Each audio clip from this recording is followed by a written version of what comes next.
नमस्कार साथियों, स्वागत है आपका अपने YouTube channel yes study by Bhanu sir पर। साथियों, आज मैं आपके सामने हाजिर हूँ एक रोचक कहानी लेकर। कहानी का हम आनंद लेंगे साथियों। कहानी मैं आपको आज सुनाऊंगा राजस्थान के इतिहास में प्रसिद्ध शासक पृथ्वीराज चौहान के ऊपर है साथियों। तो साथियों, जैसा कि आपको थंबनेल में नजर आया होगा कि पृथ्वीराज की लव स्टोरी क्या क्या थी, तो पृथ्वीराज की लव स्टोरी पर आज हम चर्चा करने वाले हैं साथियों। आज से आपके लिए एक नई सीरीज शुरू की गई है। राजस्थान के इतिहास को हम थोड़ा सा रोमांचक करके पढ़ाएं, जिससे आप लोगों के आसानी से समझ में आ सके। जैसा कि आप इमेजिन कर लें, काल्पनिक रूप से सोच सकते हैं कि ये कैसे कैसे हुआ, तो वो चीजें जल्दी याद हो जाती हैं। अक्सर हम टीवी वगैरह देखते हैं, देखते ही हमें हमारे दिमाग में चित्र छपते रहते हैं और जल्दी याद होता है। इसी प्रकार आज मैं आपको पढ़ाने की कोशिश करूंगा कि आपको जल्दी से ज्यादा याद हो सके। साथियों, पहले हम पृथ्वीराज चौहान के बारे में कुछ पृथ्वीराज चौहान की मोस्ट बातें देख लेंगे कि पृथ्वीराज चौहान कौन था, कहाँ का था। उसके बाद साथियों फिर हम थोड़ा पढ़ेंगे। सबसे पहले हम देख लेंगे कि पिता का नाम, फिर देख लेंगे हम साथियों माता का नाम, फिर इनका पैट्रन जो बना पहले वो कौन था, वो आज इनके मंत्री। क्योंकि यहाँ से सवाल एग्जाम में पूछ लेता है साथियों। एक बार मैं इनके माता पिता के नाम बता देता हूँ, संरक्षक बता देता हूँ, मंत्री बता देता हूँ साथियों। उसके बाद इनका जन्म बता देता हूँ। उसके बाद अपन शुरू करते हैं इनकी लव स्टोरी के कारण। पिता साथियों इनके सोमेश्वर थे, ध्यान रखें, सोमेश्वर। माता का नाम साथियों था कर्पूरी देवी। कपूरी या कर्पूरी ज्यादा बोला जाता है। तो ये देखें, पृथ्वीराज का जो शासनकाल है साथियों, वो रहता है 1177 से लेकर 1192 तक। तो ध्यान रखें कि पृथ्वीराज जब संरक्षक कब बनेगा, जब उम्र कम होगी। तो पृथ्वीराज का जन्म साथियों ध्यान रख लें 1166 ईस्वी को पृथ्वीराज का जन्म होता है। और सुनो, इनके प्रमुख मंत्री कौन कौन से थे, तो हमने नाम सुने होंगे साथियों आपने, कैमास। दो इनके प्रमुख मंत्री थे, कैमास और दूसरा ध्यान रख लें भुवनमल। कैमास और भुवनमल रख ले, दोनों याद रखे। दो मंत्री जिनके कैमास और भुवनमल, या कैमास को कदम्बवास भी साथियों कह देते थे, तो थोड़ा सा ध्यान रख लेंगे, कदम्बवास। देखें, ये पृथ्वीराज की कुछ ऐसे के बड़े राजा जो हैं जिनका शासनकाल पूछ लिया जाए, माता पिता का नाम पूछ लिया जाता है साथियों। तो अब देखो हम क्या था कि पृथ्वीराज जो चौहान थे, थोड़ा सा ध्यान रखें, एग्जाम में पूछ लेता है कि पृथ्वीराज तराइन की उसमें प्रसिद्ध हुए पृथ्वीराज चौहान कौन से नंबर के शासक थे, तो साथियों ध्यान रखें थर्ड। ये भी अब ऐसा है कि जानकारी हमें है पृथ्वीराज चौहान ने तराइन का युद्ध लड़ा, लेकिन ये पता ही नहीं कौन सा पृथ्वीराज है। तो एग्जाम में जानकारी होना, गलत जानकारी होना भी एक गलत बात है। या तो जानकारी हो नहीं हो तो सारी जानकारी सटीक होना अति आवश्यक है। तो साथ ही ध्यान रखें पृथ्वीराज चौहान थर्ड है। इससे पहले दो राजा और बन चुके थे पृथ्वीराज चौहान। अब देखो हम बात करें, पृथ्वीराज चौहान के सामने तीन समस्याएं थी साथियों, तीन समस्याएं थी। कितनी समस्या?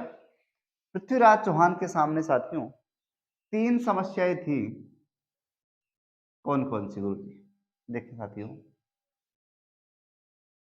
सबसे पहले पड़ोसी, सॉरी, सबसे पहले परिवार। परिवार के अंदर मैं इसमें सीधा लिख रहा हूं चचेरे भाई,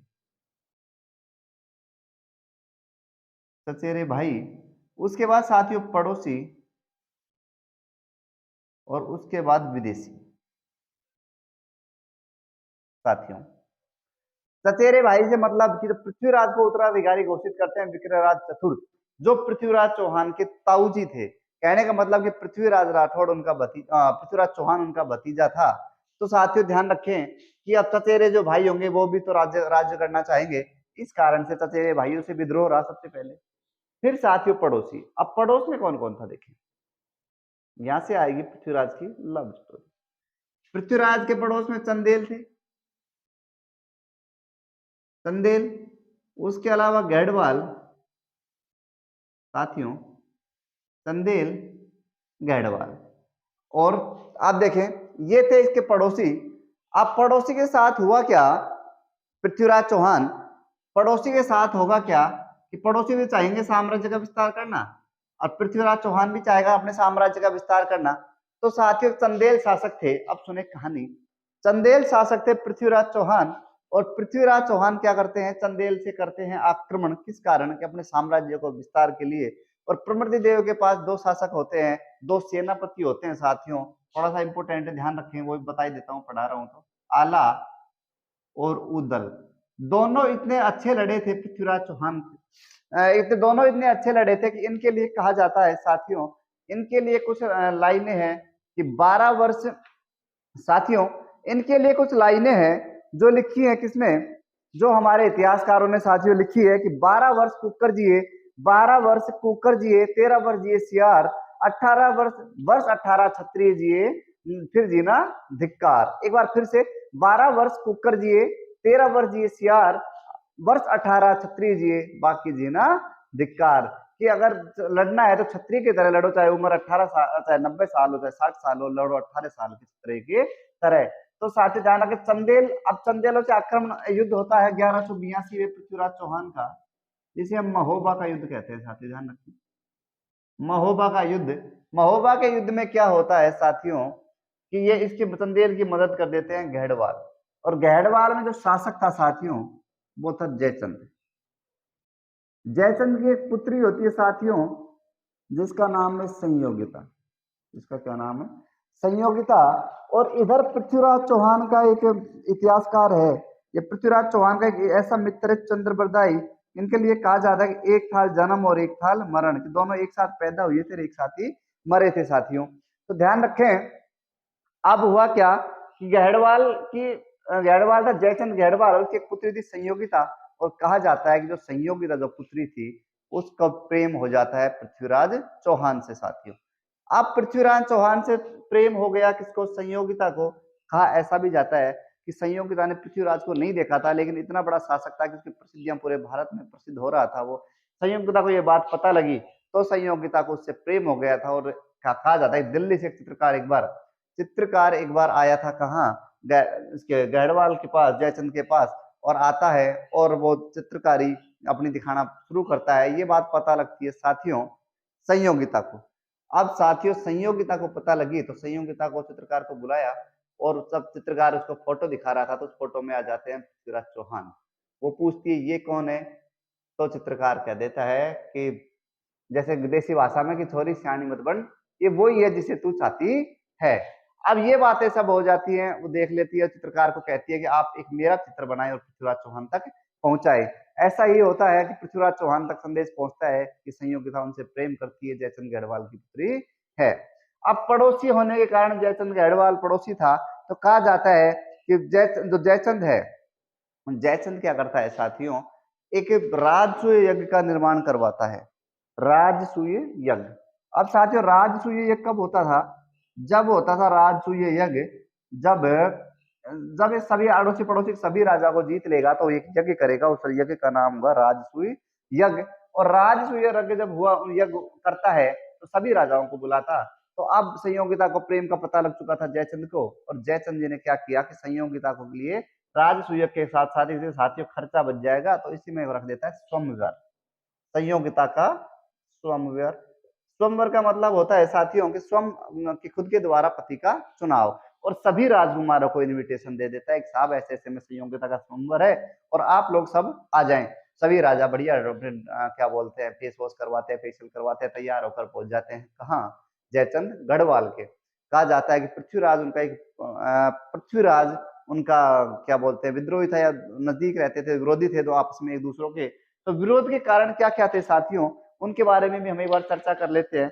विरोध का पहला कारण क्या था कि चौहानों को गढ़वाल, कारण देखें, गढ़वाल प्लस चंदेल दोनों मिलकर हराना चाहते थे, दोनों पड़ोसी थे किसके, चौहान के। तो गढ़वाल और चंदेल का गठबंधन, तो साथियों गढ़वाल प्लस चंदेलों का गठबंधन, पहला कारण ये रहा कि जब वो लड़ाई लड़ रहा था महोबा की, तो जब गढ़वाल शासक जयचंद मदद कर देते हैं किसकी, चंदेल की, इस कारण से भी वो गढ़वाल के खिलाफ थे पृथ्वीराज चौहान।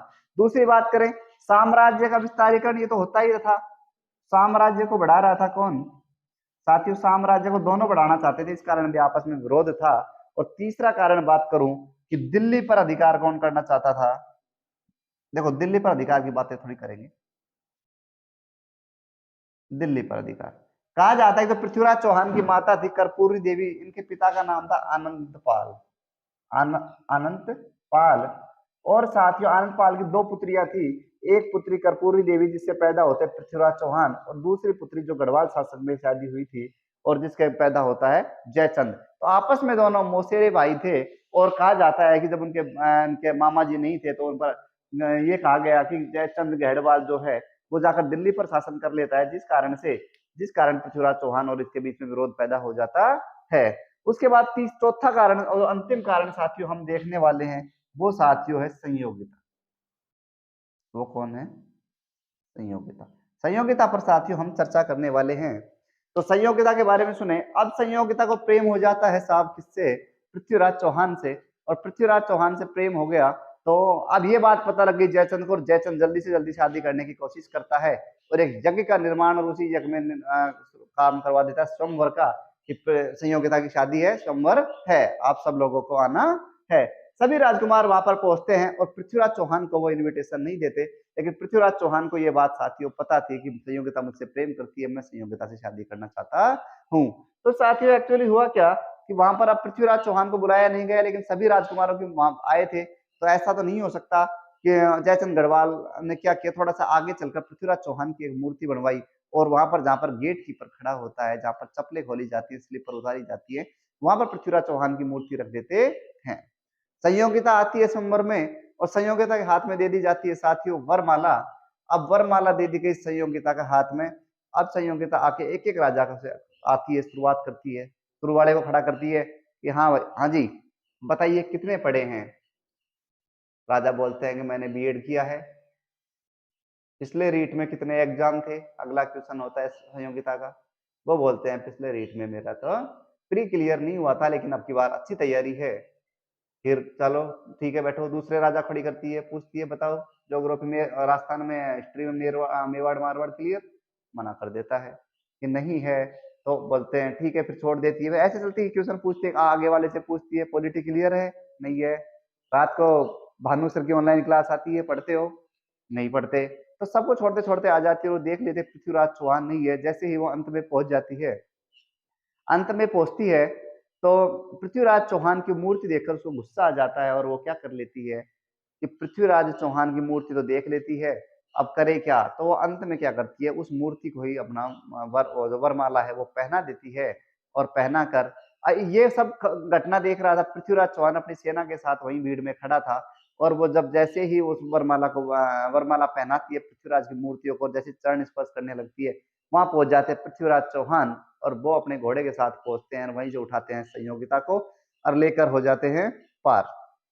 अब पृथ्वीराज, अब कन्नौज के शासक जयचंद गढ़वाल आदेश देते हैं कि ये से कन्नौज पार नहीं करना चाहिए, लेकिन पृथ्वीराज चौहान की टुकड़ियां हर कई जगह खड़ी थी और युद्ध करती है कन्नौज की सेना से, और पृथ्वीराज चौहान को इतना समय दे देती है कि पृथ्वीराज संयोगिता को लेकर दिल्ली पहुंच जाता है। तो साथियों अब पृथ्वीराज जो भी राजा थे वो सब बोलते हैं कि हमने हमारी तुमने यहाँ बेइज्जती करवाने के लिए बुलाया था क्या, जब इसको मूर्ति को माला पहनानी थी। तो ऐसा कहा जाता है कि उनमें से एक बुजुर्ग व्यक्ति था, वो कहता है कि लड़की की गलती नहीं है, उसने माला पहनाई है, मूर्ति को तो वो अपने मनपसंद पति उसने पसंद किया है, इस कारण से गलती संयोगिता की नहीं है। अब पृथ्वीराज चौहान और गढ़वाल के बीच बढ़ जाती है और ज्यादा दुश्मनी।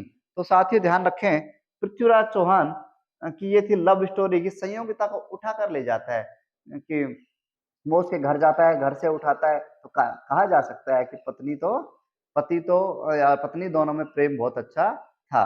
और क्या बोलते हैं, दिल्ली पहुंच जाते हैं कौन? पृथ्वीराज चौहान। तो साथियों ये था पृथ्वीराज चौहान की लव स्टोरी। इनके बाद इनमें आपस में फिर युद्ध होते हैं। दूसरा युद्ध अपन पढ़ेंगे तराइन का युद्ध या बैटल ऑफ टेरन, तो उसमें हम देखेंगे साथियों एक 1191 में पृथ्वीराज चौहान हरा देता है किसको? मोहम्मद गौरी को। लेकिन 1192 में मोहम्मद गौरी फिर हराता है किसको? पृथ्वीराज चौहान को।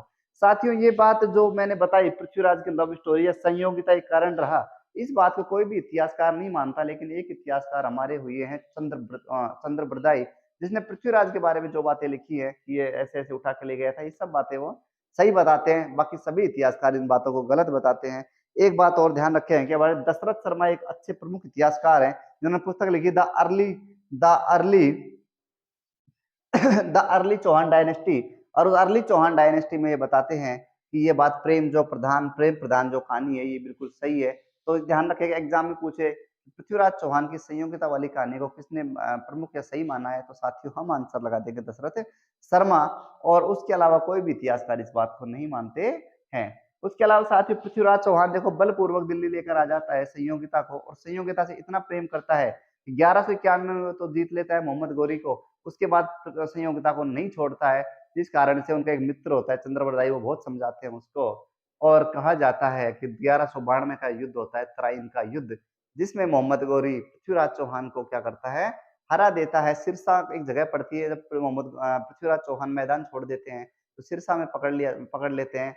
और कहा जाता है पृथ्वीराज चौहान को वहीं मार दिया था, लेकिन चंद्रबरदाई पृथ्वीराज चौहान का जो साथी था चंदू, वो क्या करता है, वो अपनी किताब पृथ्वीराज रासों में लिखता है कि गजनी लेकर चला जाता है मोहम्मद गौरी पृथ्वीराज चौहान को, और वहां जाकर जी आंखें फोड़ देता है। कहा जाता है पृथ्वीराज चौहान जब नजर नीचे नहीं करते तो वो कहता है नजर नीचे कर और इस्लाम धर्म कबूल कर।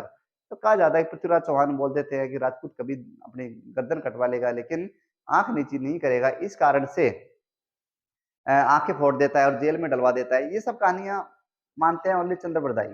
उसके बाद चंद्रबरदाई अपने बेटे जल्लन को अपनी किताब देते हैं। पृथ्वीराज रासो यहीं तक लिखते हैं और चले जाते हैं अब गजनी जाकर पृथ्वीराज चौहान से बातें करते हैं। और पृथ्वीराज चौहान से बातें करने के बाद वो बोलते हैं मोहम्मद गौरी को कि आंखें तो फोड़ी हैं लेकिन आज भी हमारे क्या नाम है जो राजा है वो तुम्हें मार सकते हैं। तो कहा जाता है कि शब्द वेदी बाण के द्वारा मोहम्मद गौरी को मारते हैं पृथ्वीराज चौहान। कहा जाता है कि मोहम्मद गौरी सामने बैठे थे, पृथ्वीराज चौहान उनके सामने बैठा था, और चाहे एक लाइन बोलते हैं कौन, हमारे चंद्रबरदाई प्रमुख इतिहासकार। उस लाइन का क्या था साथियों, लाइन बोल रहे थे वो, चार बांस 24 गज अष्ट अंगुल प्रमाण, ताऊ पर सुल्तान है मत चुके चौहान। की 4 बांस पहले लंबाई बांसों में नापी जाती थी, और अष्ट अंगुल के 8 आंगल ऊपर बैठा हुआ है चौहान, मत चूक सामने बैठा है सुल्तान। तो चौहान चलाते हैं शब्द वेदी भाण और वही गजनी को खत्म कर देते हैं, गजनी के शासक मोहम्मद गौरी को। अब गौरी जी खत्म हो गए और चंद्रबरदाई उसकी सेना से नहीं बढ़ना चाहते थे, तो पहले वो पृथ्वीराज को मारते हैं और उसके बाद खुद को मार देते हैं। तो कहा जाता है इनके बारे में भी चंद्रबरदाई के बारे में भी क्या कहा जाता है साथियों, इनके बारे में कहा जाता है कि एक थाल जन्म और एक थाल मरण, के दोनों एक साथ पैदा हुए थे और एक साथ मरे थे। तो साथियों ये थी पृथ्वीराज चौहान की कहानी। ये मैंने संयोगिता पर थोड़ा फोकस करने की कोशिश करी है साथियों। अगर आज का सेशन आपको अच्छा लग रहा है तो वीडियो को शेयर जरूर करें। साथियों पृथ्वीराज चौहान के बारे में बताया मैंने, गढ़वाल की पुत्री थी, गढ़वाल शासक जयचंद की पुत्री थी संयोगिता, और संयोगिता के साथ प्रेम हो जाता है पृथ्वीराज चौहान को, और पृथ्वीराज उसको उठा ले जाता है घर से कि मैं तुझे भगा लाया हूँ तेरे बाप के घर से, और तेरे बाप के बिना डरे तेरे बाप से मैं तेरे घर से भगा कर लाया हूँ। तो साथियों आज का सेशन अपना इतना ही, कल देखेंगे कोई दूसरी कहानी। तो आप लोगों के लिए कोई अच्छी रोचक कहानी आप लोग सुनना चाहते हैं तो मुझे कमेंट कर सकते हैं कमेंट बॉक्स में, गुरुजी इस पर कोई रोचक कहानी बनाइए, तो मैं कोशिश करूंगा आप लोगों के लिए अच्छे से अच्छा कंटेंट देने की। आज के लिए इतना ही, थैंक यू।